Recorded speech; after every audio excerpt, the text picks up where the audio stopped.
Senhor, meus irmãos, Pastor Douglas na voz. Hoje o vídeo é sobre pregação e ser um bom pregador. E eu vou aqui dar algumas dicas a qual eu carrego desde o começo do meu ministério.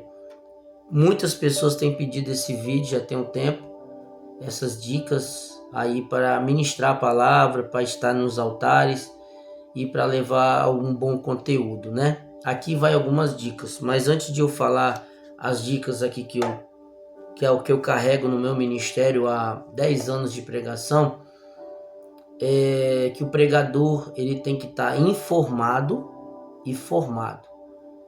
Ele tem que ter formação, buscar uma formação acadêmica, pelo menos uma teologia básica, e tem que estar informado de tudo que há no mundo, ou seja, se atualizar dia após dia. Isso é importante para o pregador do século XXI, a qual que estamos vivendo, ser informado e formado.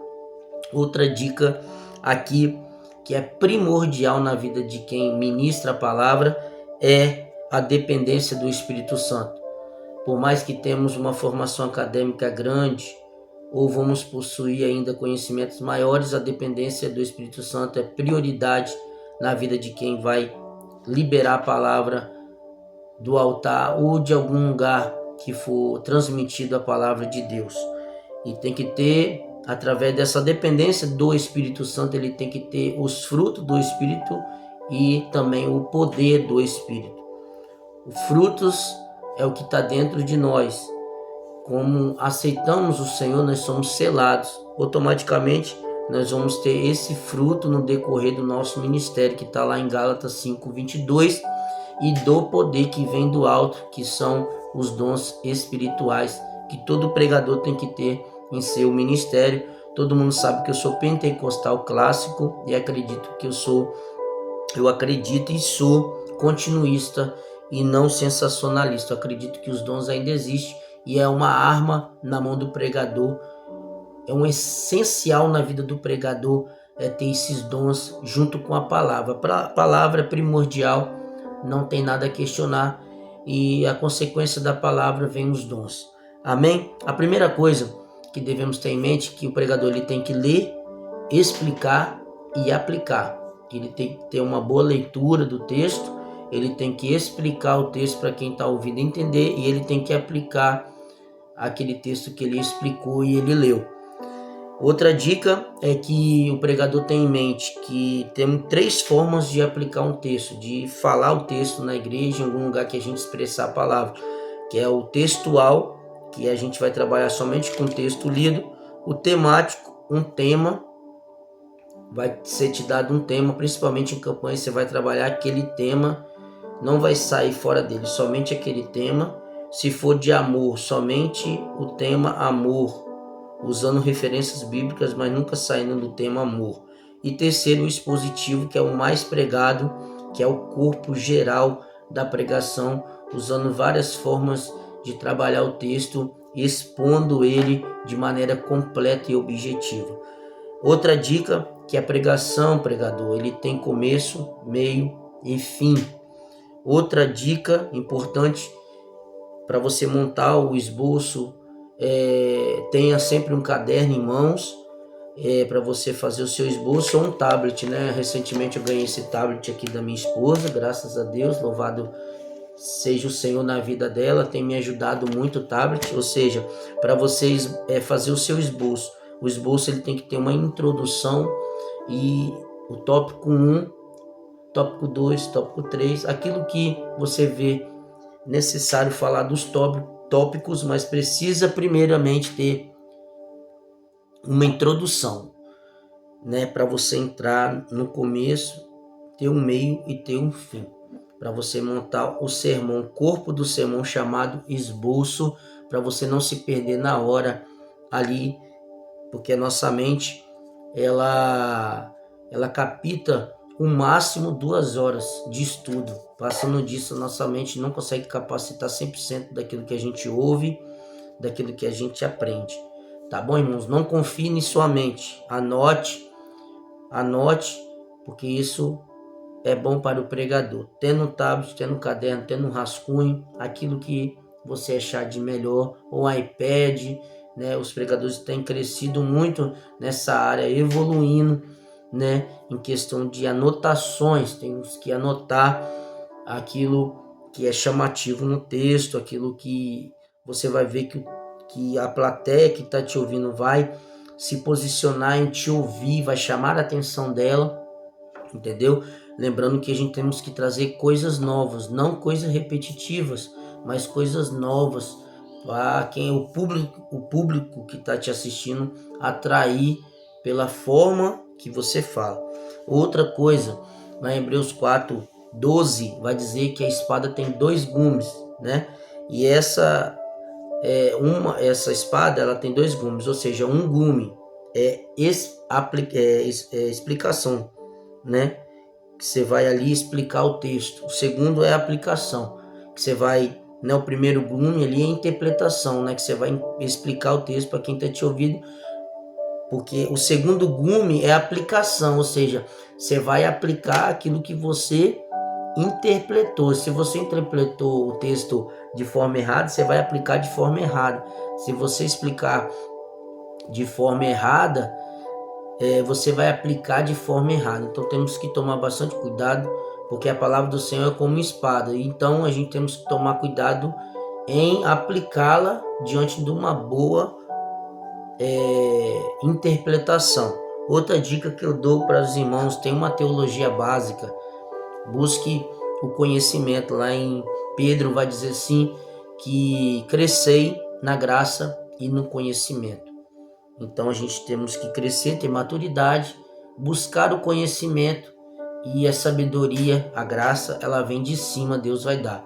Mas nunca seja tanto na letra, porque a letra mata, e também não seja tanto do poder, porque não vai ter conteúdo. Seja equilibrado, ou seja, seja bom naquilo que você vai pregar, se capacite naquilo, mas tenha também sobre você a graça do Senhor Jesus em cima do altar, ou seja, a aplicação como que posso falar, a Bíblia Sagrada, você vai explicar ela para o povo, vai aplicar ela com a espada de 2 gumes. E as pessoas vão sentir que aquela palavra vem de Deus. Então o público, ela vai sentir se é de Deus ou não. Ou seja, a igreja tem esse poder de sensibilidade. Ela vai sentir se vem de Deus ou não. Mas para isso, devemos ter a graça sobre nossa cabeça, o conhecimento da terra, que a gente temos aqui os livros, as Bíblias, a internet, que tanto ela favorece como também atrapalha. Mas se a gente buscar a internet como coisa boa, a gente vai ter coisas boas em nossa vida. Outra coisa que eu peço aos irmãos, dentro da teologia básica, existe 2 ramos muito importantes para o pregador, que é a exegese, que é o autor que dizer, o texto que dizer. A gente vai fazer uma exegese buscando o que? A exegese da geografia, a história, os nomes, as tipologias. Isso é uma exegese. E o que ajuda a exegese é a hermenêutica, que é a interpretação, a ciência de auxiliar a exploração do texto. Entendeu? E 2 armas que a gente tem, a exegese e a hermenêutica, para poder levar para quem escutar uma boa explicação e uma boa aplicação. Então, essa teologia básica vai te dar conteúdo para você ter o que falar baseado nas verdades bíblicas. Hoje nós temos ido pregadores despreparados, pessoas despreparadas, assumindo o altar somente com a dependência da graça, mas não sabendo ele ou ela que devemos ter o conhecimento também. Ou seja, tudo trabalha equilibradamente para um bom sucesso ministerial. Amém, irmãos? E também trabalhar a fala, ou seja, a oratória, a arte de falar em público.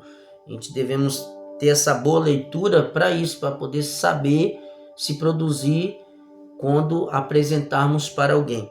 Então, oração não pode faltar, jejum não pode faltar, consagração não pode faltar, o devocional, abrir a Bíblia todos os dias. E principalmente eu falo nas EBDs, falo nos estudos bíblicos, quando eu vou dar, o aluno bom é aquele que pergunta, é aquele que sente dúvida. Então, quando a gente está aprendendo, uma criança quando está aprendendo, ela sente dúvidas. Então, ela vai perguntar ao pai e à mãe o que é aquilo, por que aquilo. Então, isso a gente devemos ter como pregador, como querer conhecer a palavra. Como, por que isso, de que maneira. Então, a gente devemos ter essa preocupação de tentar aprender e procurar aprender. O obreiro aprovado é aquele que se apresenta, ou seja, ele está preparado, ele quer aquilo. Ele não vai se apresentar, Paulo está dizendo para Timóteo, se preparando, ele vai estar preparado, ele vai estar com a palavra afiada, ou seja, ele vai estar preparado para exercer tal atividade. Então, se você for chamado, você tem que ter essa manutenção ministerial, assim como a nossa salvação. A salvação, ela se perde. Se você não tem uma rotina de manutenção, indo para a igreja, participando do culto de doutrina, participando dos cultos, tomando Santa Ceia, se você não tiver essa manutenção, você vai cair. Assim também, essa manutenção na vida do pregador, ela exige essas manutenções que eu falei com os irmãos. Então, procure um mentor, isso é importante, uma pessoa que tem conhecimento, que sabe da Bíblia e você está aprendendo ainda, engateando. Eu tenho meus mentores, eu tenho quem a perguntar, eu tenho em quem ir atrás para tirar uma dúvida. Então tenha também alguém, busque seu pastor, busque a sua liderança, procure saber, não tenha vergonha. Se você almeja, você está dentro desse vídeo, almeja pregar, ou alguém já está começando, ou alguém já está no meio disso, ou alguém já está bem mais avançado, e eu falei aqui de algumas dicas que você não tem, coloque em prática, que você vai ser um pregador por excelência. Lá em Timóteo, 1 Timóteo 3:1 vai dizer que quem deseja o episcopado, ou seja, quem deseja uma obra para você por completo, excelente obra deseja. Quem deseja ser bispo, né? Ou seja, quem passou pelo diaconato, serviu, quem passou pelo cooperador, quem passou pelos alguns cargos e deu a vida, chegou até lá. Não é porque é escadas, não, é porque você almejou aquilo e você vai chegar. Paulo está dizendo, excelente obra deseja. Não é pecado você correr atrás de conhecimento, de graça, de ser o melhor, não. É isso que Deus quer de nós, que a gente dá o melhor. E no milênio, depois quando Jesus descer com a sua igreja para reinar aqui, ele vai dar para nós cargos, vai dar para nós lugares de honra para a gente estar ali com ele, ajudando ele a pastorear o milênio. Então, irmãos, olha que privilégio, Deus vai dar cargos para nós, ele vai ser o nosso próprio pastor presidente. Então, se esforce, não somente para o milênio, mas para o tribunal de Cristo na recompensa, para você ser recompensado segundo as suas obras. Isso não é a salvação, obras, mas é a consequência da salvação. Então, busque levar as pessoas para o céu, a ter a verdade em mente, para a pessoa sair dali, por mais que ela não levante a mão na hora, mas sair dali pensativo na palavra que você deixou, usado pelo Espírito Santo de Deus. Amém? Reveja o vídeo, pergunte, amém? Me procure, que eu estou aqui para ajudar, assim também como um dia alguém me ajudou e tem me ajudado, que a gente vai morrer buscando conhecimento, não vamos conseguir alcançar a forma plena do conhecimento, mas vamos morrer tentando, buscando ela. Amém, irmãos? Então, que Deus venha te abençoar. Muito obrigado por assistir os meus vídeos. Compartilhe nas suas redes sociais. Compartilhe com seu amigo que está buscando conhecimento, está buscando ser um pregador, está buscando como levar a palavra. Então, esses são algumas dicas que eu levo para mim.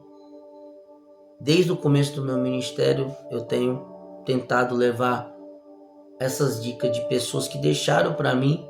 Muitas almas temos alcançado, a palavra tem curado pessoas Antes mesmo de a pessoa ir lá buscar oração para aquele determinado tipo de problema, a própria palavra tem poder para curar. Esses dias foi curada uma mulher que estava cega, diante da palavra que estava sendo pregada, ela sentiu que quando a palavra limpava a vista dela, e ela chegou lá contando testemunho, falando, estou curada das vistas.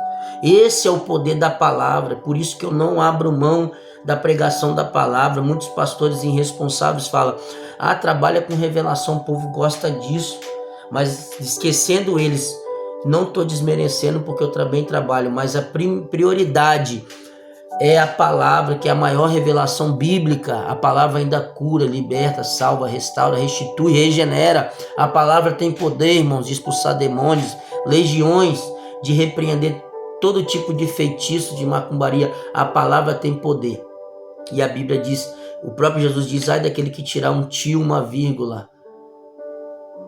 Porque é essa palavra que estamos, irmãos, que Martinho Lutero teve problema, que João Ferreira de Almeida teve problema, e outros homens, heróis da fé teve, que não é citado para nós na Bíblia, mas durante a idade contemporânea, moderna, foi defendendo a palavra, e hoje ela está aqui na nossa mão traduzida.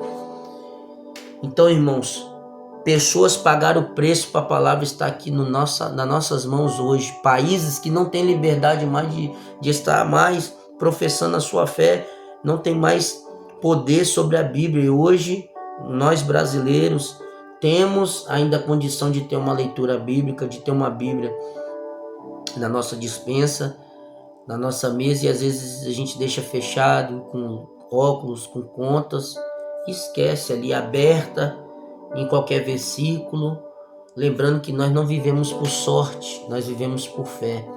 Então temos que abrir a Bíblia e viver aquilo que está escrito nela. Então busque o conhecimento, busque a graça do Senhor, busque em crescer, que você será um excelente obreiro na casa de Deus. É isso que Deus está precisando, obreiros e obreiras de valor. Amém? Deus abençoe, um grande abraço, que Deus venha te conduzir ao caminho correto. João 8,32, conhecereis a verdade, e a verdade vos libertará. João 1,1, o verbo se encarnou, o verbo se fez carne e habitou entre nós. E ele veio, nos trouxe vida, vida com abundância, está sentado à destra de Deus e está pronto para buscar a sua igreja, lavada e remida no nome de Jesus. Amém? Deus abençoe todos, em nome de Jesus.